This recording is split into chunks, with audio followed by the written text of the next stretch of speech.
So, what does it really take to build the next generation of innovators? Is it just about teaching them code and how to wire a circuit? Or is there something more to it? Today, we're going to break down a plan from one robotics team that's about so much more than just building robots. It's actually about building leaders. Let's dive in and see how they're doing it.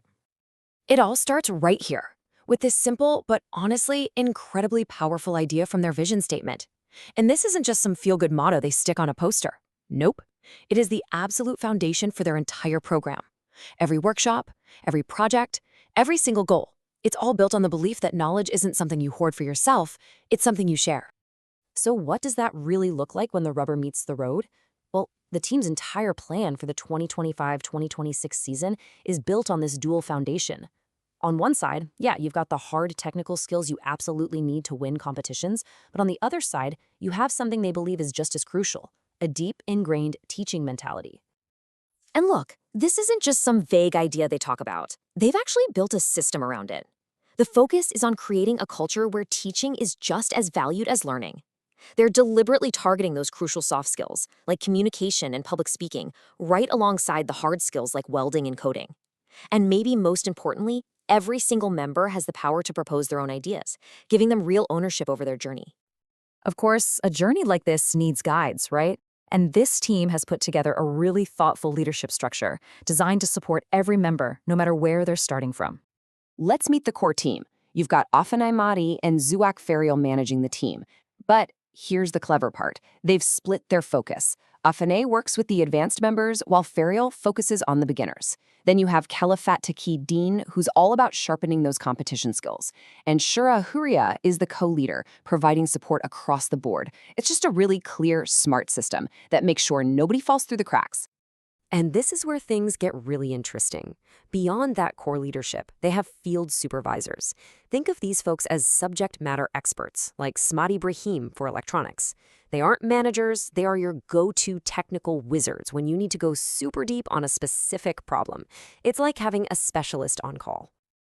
Okay, so you've got the vision, and you've got the guides. But how does this all come together for an actual team member? How do you go from being a total novice to an expert? They do it with a parallel track system. For someone brand new, the beginner's journey is designed to build a rock-solid foundation from square one. You don't need to know a thing. Meanwhile, for the veterans, the advanced path is all about mentoring those beginners, tackling really complex new skills, and leading the big projects. They're two distinct paths, but they're constantly interacting and making the whole team stronger. The beginner's track is basically a perfect staircase of skills. You start with the absolute fundamentals, right? Arduino, basic electronics laws. Then, boom, you get your hands dirty with workshops on sensors and welding.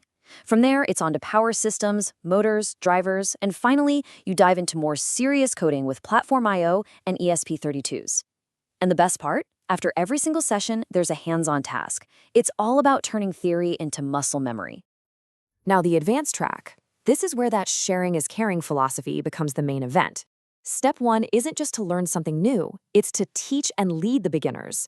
Then, from that foundation, they get to dive into the really cool stuff, designing their own PCBs, working with real-time operating systems, and even mixing robotics with AI and network tech. The whole point is that for advanced members, your personal growth is directly tied to your ability to lift everyone else up.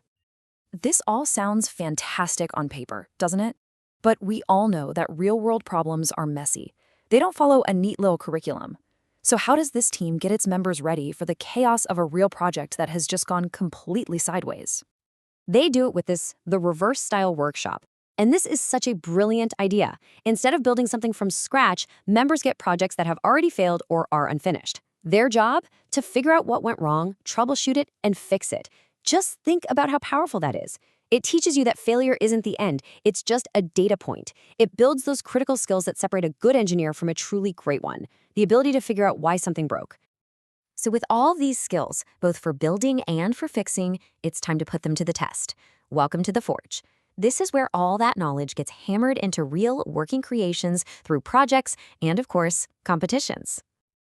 And you can see a clear progression in the kind of stuff they build. They start with fun projects like memory games or simple controlled cars.